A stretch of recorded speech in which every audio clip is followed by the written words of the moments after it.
September 1941, amid the ruins of a former Ukrainian village. Obergefreiter Hans Roth huddles behind a shattered brick wall, his breathing shallow, controlled.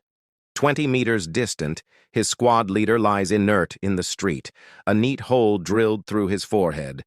The shot was unheard, the flash unseen. The man had just dropped mid-sentence, as though God himself reached down and extinguished him. Roth's hands tremble on his rifle. 3 months into the invasion of the Soviet Union, he's witnessed men pulverized by artillery, incinerated in tanks, and mown down by machine guns. This, however, is different. This is personal. This is unseen. Someone, somewhere in the labyrinth of wrecked buildings, is watching him now through a scope, waiting for him to move, to make the fatal error of believing he's safe. He'll record this in his diary tonight if he lives to see it. "We are not fighting soldiers anymore," he will write. "We are being hunted." The German Wehrmacht invaded the Soviet Union in June 1941, operating under an assumption set in every tactical manual, every strategic plan, every soldier's mind. The Red Army, they were told, was a disorganized rabble. Poorly led, inadequately trained.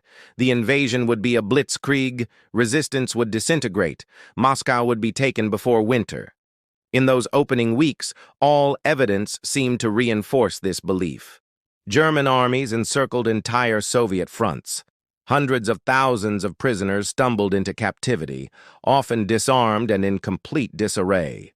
The Wehrmacht advanced so rapidly that its supply lines could barely keep up. Victory appeared inevitable, mathematical, a foregone conclusion. But hidden within the chaos, scattered in the forests and ruins, a different type of Soviet soldier was at work, patient, disciplined, invisible, and utterly lethal. The Soviet Union had run sniper programs since the 1920s. While other nations treated sniping as a niche skill for a few marksmen, the Soviets had industrialized it. They established shooting clubs across the entire country. They cultivated a mass culture of marksmanship that reached far beyond the military. When Operation Barbarossa launched, the Red Army already possessed thousands of soldiers with superior shooting skills. What it needed was to weaponize this skill at scale. The directive came in August 1941. Establish formal sniper schools. Recruit from the shooting clubs. Find the hunters, the competitive shooters, anyone who could reliably hit a 300-meter target. Train them not just to shoot, but to stalk, hide, wait, kill with one bullet, and vanish before the source of the shot was known. By late 1941, the first graduates of these new programs were reaching the front lines. Many were women. The Soviet Union was the only primary combatant nation to deploy female snipers in large numbers, ultimately training over 2,000 women for sniper roles. They brought an unexpected quality to the front, one that would fill German letters home: patience, a near supernatural capacity for stillness, a cold efficiency in executing the kill. German soldiers started writing about them almost instantly, not with the casual dismissal that defined their early reports on Soviet forces, but with something new: dread. A letter from Gefreiter Wilhelm Hoffmann, later killed at Stalingrad. "We don't know where they are. We only know they are there. You hear about it when Schmidt doesn't come back from the latrine, when the man next to you is talking and then suddenly isn't. The Russians have turned death into something silent." Another letter from an unknown soldier in October 1941. "They are teaching their women to kill us, not in battle, not in the honest way, but from hiding, like assassins. We found one yesterday, a girl no older than 20. She had been in the same position for what must have been 6 hours. She had killed 4 of our men. When we captured her, she smiled." The psychological toll surpassed the actual casualty lists. A machine gun killed more men. Artillery killed far more. But a machine gun could be found and suppressed. Artillery was predictable, avoidable. A sniper was personal. A sniper selected you. A sniper watched, studied, and waited for that single moment you felt safe enough to light a cigarette, to stand and stretch, or to turn your head and call to a comrade. The Germans coined a term for the warfare that emerged in Soviet cities, especially Stalingrad: Rattenkrieg, rat war, fighting in the rubble, in the sewers, in the skeletal remains of buildings where every window was a potential death sentence, where the front line wasn't a line at all, but a three-dimensional labyrinth where Soviet and German posts might be separated by a single wall, one floor, or a pile of debris. In this environment, snipers became more than soldiers. They became the embodiment of the city itself, the physical manifestation of Soviet resistance. You could shell a building to dust, but the sniper would just move to another ruin. You could capture a street, but the sniper watched from a basement window 3 blocks down.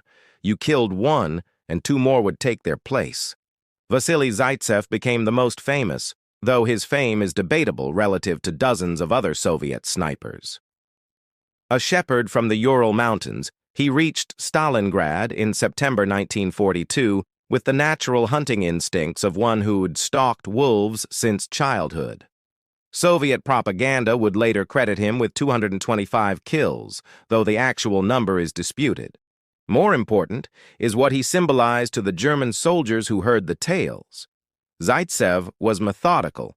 He studied targets. He noted their patterns, their habits, the times of day they'd likely expose themselves. He knew patience outranked marksmanship. Any trained shooter could hit a 200-meter target. A sniper's true art was becoming invisible long enough for the shot. His tactic was creating false positions. He'd place a helmet on a stick in one spot, then set up his actual position 30 meters away. German soldiers, seeing the obvious decoy, would focus their attention there. Meanwhile, Zaitsev watched through his scope, waiting for one to make the mistake of thinking they'd found the threat. One of his students, Tanya Chernova, later described his teaching method. He would say, "The German thinks he is hunting you. Let him think that. Let him believe he is the predator, then show him what it means to be prey." German soldiers' descriptions of being targeted by Soviet snipers are consistent. They describe a sudden primal awareness of being watched, the hair rising on the neck, the gut-check knowledge that someone, somewhere, has you in their sights. Then the impossible calculation. Do you freeze, hoping they haven't decided to shoot? Dive for cover, risking movement at the exact instant they fire? Sprint and pray you're faster than their reflexes? Unteroffizier Joseph Kessler, in a letter, November 1942. We lost Brown today. He was 10 meters from me. We were moving between buildings, using the rubble for cover like we've been trained. He stepped into an open space for perhaps 2 seconds, perhaps 1. I heard the crack of the rifle and he was down. I couldn't tell where the shot came from. None of us could. We stayed pinned in that position for 3 hours, afraid to move, afraid to even shift our weight. The sniper never fired again. They didn't need to. They had already won. The psychological warfare was calculated. Soviet snipers were instructed to wound, not just kill, when possible. A wounded man screaming in no man's land would draw out medics or friends attempting a rescue. Every rescue attempt offered new targets. Every scream eroded German morale. They were also told to target specific people.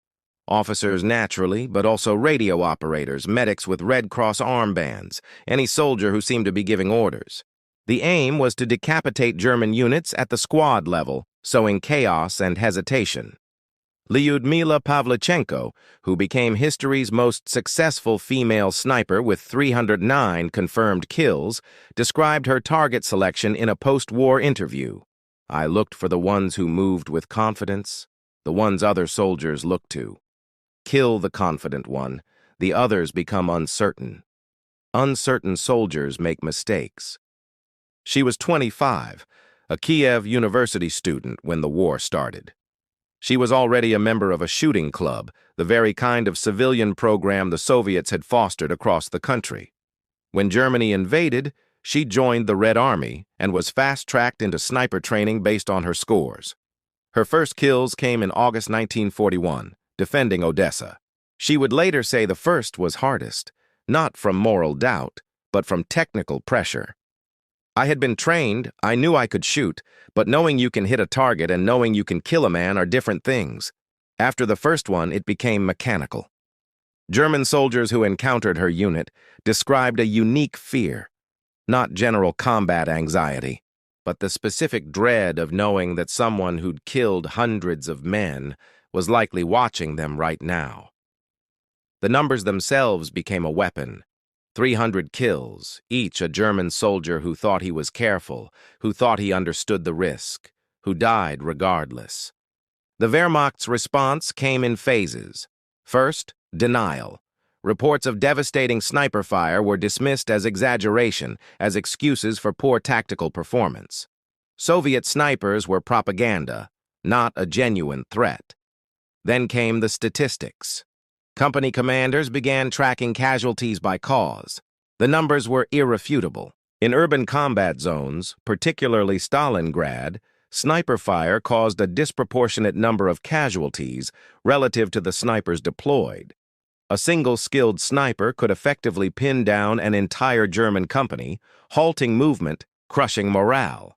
Then came the tactical adjustments. New orders went out. No daylight movement without smoke cover. No standing in open spaces. Ever. No predictable routines. Latrines were moved constantly, as snipers would watch them. Supply runs had to move at night. Officers were ordered to remove all rank insignia. They were magnets for bullets. The Germans started training their own snipers in greater numbers, but they were playing catch-up. The Soviets had a deep cultural and systemic head start. German sniper training was minimal pre-war. Now they were trying to build expertise under fire, while the Soviets had a 2-decade program. German counter-sniper tactics grew desperate. They'd saturate likely sniper nests with machine gun fire, expending thousands of rounds, hoping a stray bullet would find an enemy they couldn't see. They'd call artillery on single buildings. They'd use flamethrowers to clear ruins. It was largely ineffective. A skilled sniper didn't stay put after firing. By the time German forces responded to an attack, the shooter was gone, already in a new position, probably watching the search where they used to be. Some German soldiers stopped trying to understand it tactically and fell back on superstition. Letters described snipers as ghosts, as demons. A letter, December 1942. They say there is a woman who has killed over 100 of us. They say she can see in the dark. They say she never misses. I don't know if I believe these things, but I know that men are dying and no one ever sees who kills them. The duel between Vasily Zaitsev and Major Erwin Koenig is legendary, though historians question if it truly happened as described. Soviet accounts claim Koenig was a German sniper master sent to Stalingrad just to kill Zaitsev, and that they hunted each other for days. Whether Koenig existed is debatable. No German records confirm a sniper by that name in Stalingrad. But the story reveals a psychological truth. Both sides needed to believe their best could beat the enemy's best. Germans needed to believe they'd sent someone able to kill Zaitsev. Soviets needed to believe Zaitsev won. What is documented is that German soldiers grew obsessed with killing specific Soviet snipers. They knew the names. They tracked the kill counts. When a famed Soviet sniper was killed, German units celebrated as if a major battle was won. One sniper's death meant more to morale than destroying a tank company. This was psychological warfare at its apex. The Soviets created individual soldiers who lived in German soldiers' minds rent-free, as modern parlance would say. Pavlichenko, Zaitsev, Shanina, and dozens more. They became larger than life, the embodiment of Soviet resistance, proof the Wehrmacht was not invincible, that German soldiers could be killed by patient, skilled foes who turned their cities' rubble into hunting grounds. Rosa Shanina, a 20-year-old from a Siberian village, had 59 confirmed kills before her death in January 1945. Her diary survived. In it, she described the emotional detachment the work required. German soldiers who read captured documents or interrogated captured snipers were unsettled by this coldness. They had expected rage, hatred, emotion. They found professionalism. Soviet snipers spoke of their work like craftsmen, discussing technique, method, efficiency, and results. A German intelligence report from early 1943 analyzed the Soviet sniper program. The enemy has created a category of soldier we are not prepared to counter. They have taken the concept of the sniper and industrialized it. They are producing skilled marksmen at a scale we cannot match. More concerning is the psychological impact. Our soldiers are developing a specific fear of sniper fire that exceeds the actual casualty rates. This fear is degrading combat effectiveness across multiple units. The report advised countermeasures: increased German sniper training, better camouflage discipline, tactical shifts to minimize exposure, propaganda efforts to debunk the myths around Soviet snipers. None of it was particularly effective. You can't counter-propagandize the reality of watching friends die from invisible shooters. You can't train away the instinctive fear that comes from knowing someone might be watching you through a scope right now. By 1943, German soldiers on the Eastern Front had adopted specific behaviors from sniper awareness. They moved differently. They communicated differently. Every action was planned around the assumption that a sniper might be watching. This constant, draining vigilance wore men down psychologically, even when no one was actively shooting. A letter from Feldwebel Otto Roth, March 1943. "We have learned to live with artillery. We have learned to live with the T-34s. But the snipers are different. With artillery, you hear it coming. With tanks, you can see them. With snipers, there is only the crack of the rifle. And then someone is dead. We move like mice now, scurrying from cover to cover, always afraid of the hawk we cannot see." The Soviet sniper program's success is measured in multiple ways. The direct casualties, while high, were not strategically decisive. The Red Army killed more Germans with artillery and tanks, but the psychological impact, the degradation of German tactical effectiveness, the erosion of morale, rippled far beyond the body count. German soldiers started seeing the Soviet enemy differently. The early assumption of a disorganized rabble was shattered, but snipers drove home the message: these are not the soldiers you expected. They are patient. They are skilled. They will lie in frozen rubble for hours to kill you. They have weaponized their ruined cities. The women snipers added another layer of psychological trauma. German soldiers, raised in a culture that viewed women as non-threatening, as civilians to be protected, not feared, now faced the reality of being hunted by them. This cognitive dissonance was difficult to process. A letter from an unidentified German soldier, found on his body after he was killed at Stalingrad. "They have women doing this to us. Women. I cannot explain to you how this feels. We came here as conquerors. We were supposed to be the superior force. Now we hide from girls with rifles. If I survive this, how do I explain to my son that I spent months being afraid of women?" The Soviet propaganda machine exploited this relentlessly. They celebrated their female snipers, gave them medals, published their kill counts, sent them on speaking tours when rotated off the front. The message was clear. Soviet women are tougher than German men. Soviet women can kill you while you cower in your hole. Whether this propaganda was fair is irrelevant. Propaganda doesn't have to be fair. It has to be effective. And this was devastatingly effective. By the time the war ended, the Soviet Union had trained approximately 36,000 snipers, including those 2,000-plus women. They had created a systematic approach to sniper warfare that would influence global military doctrine.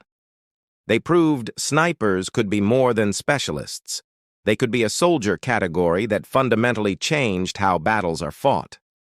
German survivors of the Eastern Front, in their post-war memoirs, almost universally mentioned the snipers, not always as the primary focus, but as a constant presence. A shadow over their memory, a source of persistent dread that colored all else. Hans Roth, the Obergefreiter who had crouched behind that brick wall in September 1941, survived the war. His diary was published decades later. In it, he returns again and again to the snipers. Not with the tactical analysis of an officer, but with the visceral fear of a man who spent years knowing he could die at any moment from an unseen enemy. His final entry on Snipers, written in 1944, "I've been shot at by artillery, I've been strafed by aircraft, I've faced tanks and machine guns and flamethrowers, but nothing has made me feel as hunted, as helpless, as knowing there is a Soviet sniper somewhere out there who might have me in their sights right now. They have taken war, which is supposed to be about courage and strength, and made it about patience and invisibility. They have beaten us at a game we didn't know we were playing." This is what German infantry said in their letters, in their diaries, and in their reports, when they first met Soviet snipers. They said they felt hunted. They said they felt helpless. They said they couldn't grasp how an enemy they were told was inferior had learned to kill them with such cold efficiency. They said the women frightened them most of all. They said they had stopped feeling like conquerors and started feeling like prey. The Soviet snipers had achieved something that went beyond their kill counts, beyond their tactical impact. They had changed how German soldiers experienced the war. They had introduced a new kind of fear, a new helplessness. They had proven that the Wehrmacht, despite its early triumphs, its tactical sophistication, its confidence, was vulnerable in ways it had never anticipated.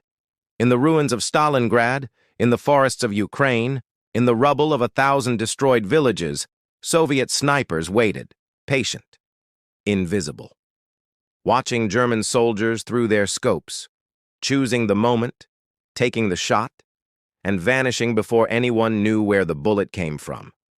That is what German infantry faced. That is what they said about it. And that is what they learned to fear more than almost anything else the Eastern Front could throw at them.